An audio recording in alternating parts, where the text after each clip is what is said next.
Ces podcasts ont été réalisés par les étudiants de l'ESJ Paris-Grand Lille.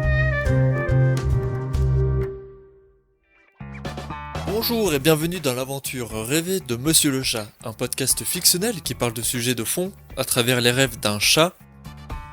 Tout au long de l'année, on abordera plusieurs thèmes comme la 5G, la cancel culture ou encore l'évolution du métier de journaliste.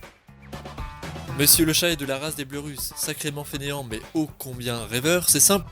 Ce gros pâté dort toute la journée sur le canapé de son maître et le soir il regarde la télé alors que son maître se prépare à manger. Ce qui lui donne des idées où voyager. Et aujourd'hui justement, il a entendu parler de l'art au XXIe siècle et notamment de la question du retour de la photographie argentique. Et notre cher Matou atterrit cette fois-ci dans une pièce étrange et singulière. Plongé dans la pénombre, un néon projette une lumière rouge sang dans le lieu. À travers l'obscurité, Monsieur le Chat distingue une baignoire remplie d'un liquide étrange, un fil à linge, d'étranges cartons accrochés grâce à des pinces à linge, ainsi qu'un mystérieux appareil photo au design particulier. Un visiteur. C'est bizarre, on n'attendait personne aujourd'hui. Je t'ai pas vu rentrer. Perdu dans la pénombre, faiblement éclairé par la lumière rouge sang, deux pupilles rondes à l'iris félin toisaient Monsieur le Chat. J'imaginais pourtant que, entre nous, on devrait quand même se sentir. Mais là, je n'ai vraiment rien senti. Comment tu fais ? Et maintenant que les yeux de Monsieur le Chat s'étaient habitués, il discernait complètement son compère. C'était un lynx, piercing aux oreilles, lunettes sur le museau, blazer, jogging et basket aux pattes. Bon, tu me le diras plus tard. Excusez-moi, vous savez où on est ? Non mais sérieusement, tu te pointes dans un endroit et tu sais même pas où tu te fourres ? C'est bizarre. Le lynx se déplaça vers l'extrémité de la pièce, enleva les pellicules étendues sur le fil, les prit dans ses mains et ouvrit la porte. Une lumière jaune entra dans la pièce. Bon allez, tu viens, je vais t'expliquer. Par contre, suis-moi. Non mais vraiment grouille, ça va me saouler. Non mais tu vas faire rentrer des fuites de lumière et tu vas gâcher mes photos. Et Monsieur le Chat ne se fit pas attendre. Il s'empressa de suivre son homologue félin. En sortant de la pièce, il arriva dans un espace plus grand et lumineux. Notre cher Matou se demanda dans quelle époque il était arrivé. Cela ressemblait trait pour trait à un ancien laboratoire de développement argentique.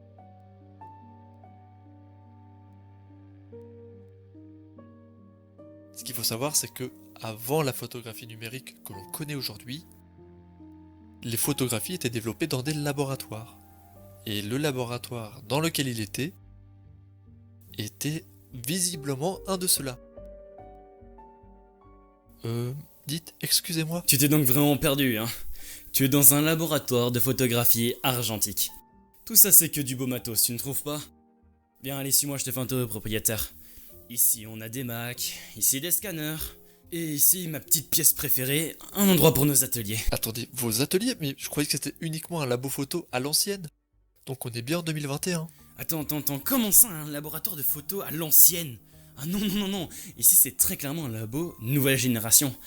On fait de l'argentique en libre service. Grossièrement, les gens viennent chez nous pour imprimer leurs photos, et on échange, on discute, on transmet la science du développement, notre passion de manière générale. Attendez, ça marche? Évidemment que ça marche. Enfin, quelle autre question ? Enfin, je peux comprendre qu'on puisse penser le contraire. En effet, le numérique a un peu noyé le marché. On était à la base, nous aussi, des gens pour le numérique. Mais vu que tu passes plus de temps à faire tes photos, tu vas passer plus de temps à t'en rappeler aussi. C'est tout un processus à Oui, respecter. mais le numérique fait gagner du temps, économiser de l'argent. On a de très bons boîtiers à des prix raisonnables aujourd'hui. On n'a plus besoin de payer des photos pour les développer. Oui, c'est vrai aussi. Mais sur les réseaux sociaux et Instagram essentiellement, ce qui règne en maître, c'est tout ce qui va être les filtres noirs ou même les fils vintage qui ont plus de grains. Les filtres argentiques en fait.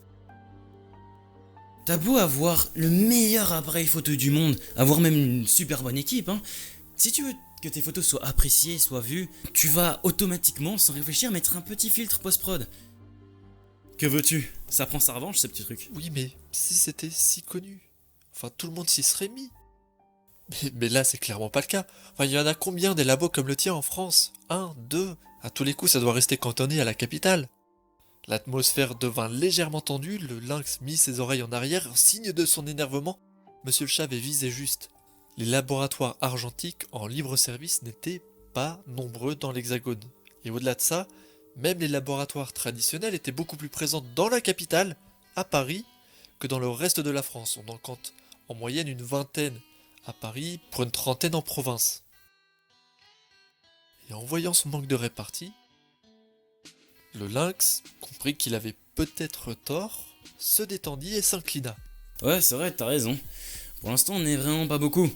Il n'empêche que, aujourd'hui, si tu veux être un artiste et faire valoir ton taf, tu vas devoir passer par ces réseaux. Et si tu montres toutes tes œuvres, tout ton travail, en fait, avec tous ces petits effets un peu clichés, ces effets clichés argentiques, bah alors là, c'est le jackpot. Oui, enfin, ça sent un peu la prédiction fumeuse ton truc. Franchement, tu me saoules. Bon, allez. Disons que j'ai dû faire une concession pour toi, ok? Donc maintenant tu en fais une pour moi aussi. Allez, suis-moi et mets-toi là. Et le lynx désigna une chaise. Monsieur le chat obéit sans trop réfléchir. Il avait la tête ailleurs, encore dans le débat. Le lynx sortit un boîtier argentique, mit une cartouche de pellicule, referma le boîtier, fit quelques réglages et plaça sa pupille dans le viseur. Tu peux lever la tête un peu? Attendez, comme ça? Non, non, non, un peu plus. 3/4 et regarde le plafond. Là, c'est mieux? Ah, parfait. Ne bouge plus, je continue. Parfait. Nickel. Allez, attends-moi ici, je vais les mettre à tremper. Eh mais attendez, vous êtes sûr? Enfin, vous m'en voulez pas par rapport à ce que j'ai dit? Non mais parce que j'ai raison pour le coup. C'est bon, j'ai été inspiré, profite, c'est tout. Mais dites, il faut que j'attende combien de temps pour aller voir les photos? Ah, je dirais à peu près 87 minutes. C'est le prix de la qualité, tu sais. C'est des pellicules spéciales. Finalement, la discussion se continua tranquillement. Elle fut ponctuée par de nombreuses visites de clients qui affluaient de plus en plus et avec lesquels Monsieur le chat discuta notamment de l'argentique. Le lynx lui remit ses photos en main propre et Monsieur le chat fut émerveillé par le rendu, par les couleurs et par ce petit grain que la photographie argentique possède.